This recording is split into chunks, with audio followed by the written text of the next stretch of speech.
Evening बच्चों, आज हम पढ़ेंगे हिंदी व्याकरण का सर्वनाम। सर्वनाम जो शब्द संज्ञा के स्थान पर प्रयोग किए जाते हैं उन्हें हम सर्वनाम कहते हैं। अब संज्ञा आपको पता है, जैसे किसी व्यक्ति, वस्तु, स्थान या जगह के नाम को हम संज्ञा कहते हैं। जैसे राम जाता है, राम खाता है, तो राम क्या है? संज्ञा। मोहन नाचता है तो मोहन है संज्ञा। यानी किसी का कोई ना कोई नाम होगा, संज्ञा है। उस संज्ञा के स्थान पर अगर हमने किसी और शब्द को रख दिया, जैसे वह जाता है, मैं खाता हूँ, आप कैसे हो, वह कैसा है, जो करेगा सो करेगा, है ना, या उन्होंने ये क्या कहा, तो उन्हें, ये सब सर्वनाम शब्द है। जैसे मैं, हम, तुम, तू, आप, वह, वे, यह, ये, कौन, क्या, किसने, किसे, कुछ, कोई, जो, सो, जिसका, आदि। अब देखिए, जैसे कि एक उदाहरण के द्वारा, अभय बाजार जा रहा है, अभय बाजार से फल लाएगा, अभय बाजार से माताजी के लिए सब्जी भी लाएगा, अभय के मित्र के घर जा रहा है। तो इस तरह हम अभय बार बार नाम लेके हम बोलेंगे अभय बाजार जा रहा है, अभय अपनी माता जी के लिए सब्जी लाएगा, वह उसके भाई के लिए फल लाएगा। तो उसके मतलब बार बार अभय का नाम न लेके, एक बार लेके फिर बाद में वह, उसके, उसकी, इन शब्दों का हम प्रयोग, सर्वनाम शब्दों का हम प्रयोग कर सकते हैं। अब देखिए सर्वनाम के भेद, यानी कि कितने प्रकार के होते हैं। सर्वनाम 6 प्रकार के होते हैं। सर्वनाम का अर्थ सबका नाम है ना, सब नाम इन नामों के द्वारा दर्शाया जाता है।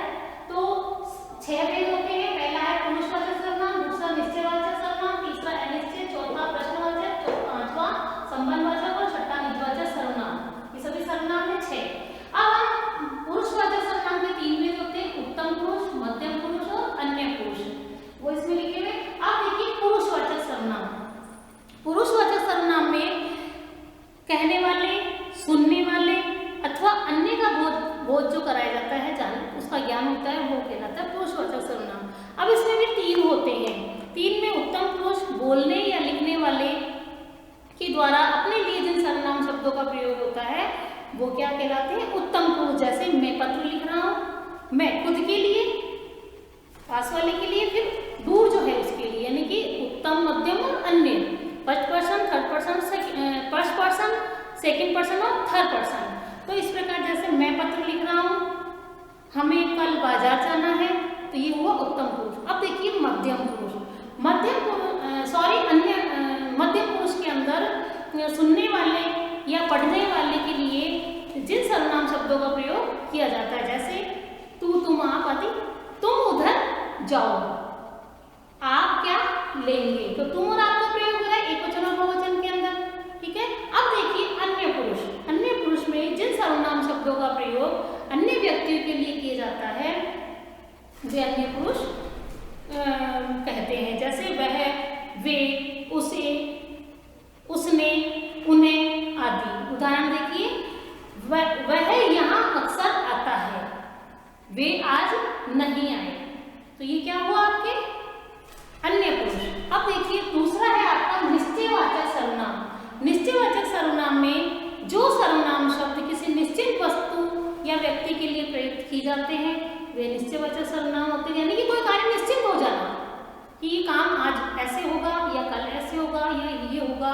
मैं कल जयपुर जाऊंगी तो निश्चित है। वह 2 बजे आएंगे तो ये भी निश्चित है। यह मेरा खिलौना है, वह तुम्हारी पुस्तक नहीं है, तो निश्चित है ना। यह किसके कपड़े हैं और वे कल आएंगे, तो ये सब निश्चित है। तो वो क्या कहलाएंगे? निश्चयवाचक। अब अनिश्चयवाचक में कोई निश्चित ही नहीं है, कोई आएगा, कुछ लाएगा, है ना, तो ये कोई कुछ क्या हुआ, ये पुस्तक किसी की है, तो ये निश्चित नहीं है ना। तो ये हुआ अनिश्चयवाचक सर्वनाम। अब संबंधवाचक सर्वनाम। संबंधवाचक सर्वनाम में एक दूसरे का संबंध, वस्तु का या व्यक्ति का, किसी का संबंध बना रहता है। जैसे जो सर्वनाम वाक्य में आने वाले दूसरे सर्वनाम से प्रकट करते हैं, जो सर्वनाम वाक्य में आने वाले दूसरे सर्वनाम से प्रकट करते हैं उन्हें संबंधवाचक सर्वनाम कहते हैं। जैसे जो, वही, जैसा वैसा जो वो जिसकी उसकी, उदाहरण के आधार पर देखिए, जिसकी लाठी उसकी भैंस, जो करेगा सो भरेगा, जो तुम चाहते हो वही होगा, जो जागता है वो पाता है। तो ये क्या हुआ आपके संबंधवाचक सर्वनाम। अब आप देखिए उसके बाद में है प्रश्नवाचक सर्वनाम। प्रश्नवाचक सर्वनाम में आपके आएगा प्रश्न, ये आगे पीछे है कोई भी, मैं आपको एक्सप्लेन करके इस उदाहरण के द्वारा समझा रही हूँ। फिर आएगा प्रश्नवाचक। प्रश्नवाचक सर्वनाम में आपके प्रश्नों के बारे में दर्शाया गया, जैसे कौन, प्रश्न होते हैं, प्रश्न चिन्ह आप जानते हो, प्रश्न बनाते हैं, कौन आया, कैसे आया, क्यों आया, क्या लाया, किसका है, किसकी है। तो ये प्रश्न बनते ना, तो वो कहलाते हैं संबंध प्रश्नवाचक सर्वनाम, जिसके प्रश्न बनते हैं।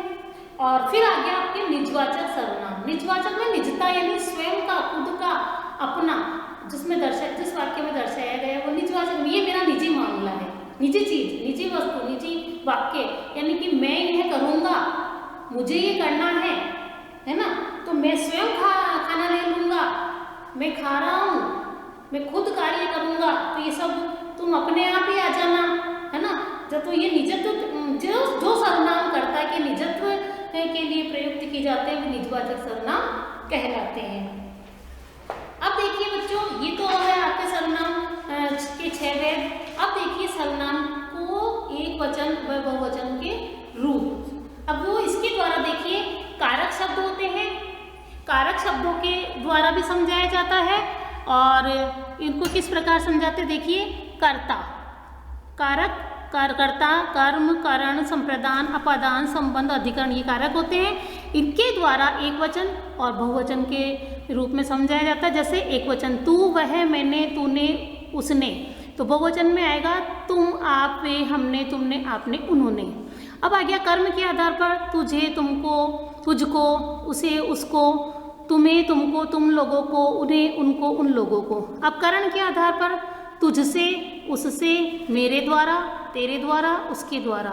तो फिर बहुवचन में देखिए तुमसे, उनसे, आपसे, हमारे द्वारा, तुम्हारे द्वारा, उनके द्वारा, आपके द्वारा।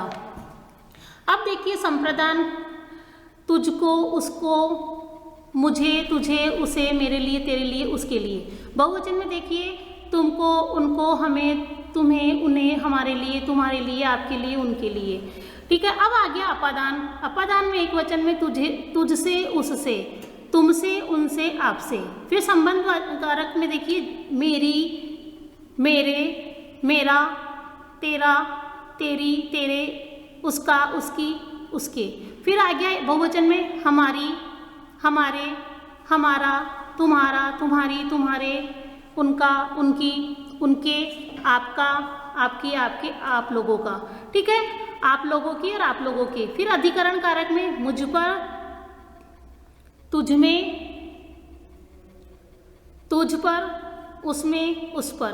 फिर बहुवचन के आधार पर हम पर, तुम में, तुम पर, आप में, आप पर, उनमें, उन पर। इस प्रकार से सभी कारक के सर्वनाम के भेदों के द्वारा हम इन कारक रूपों का प्रयोग कर सकते हैं।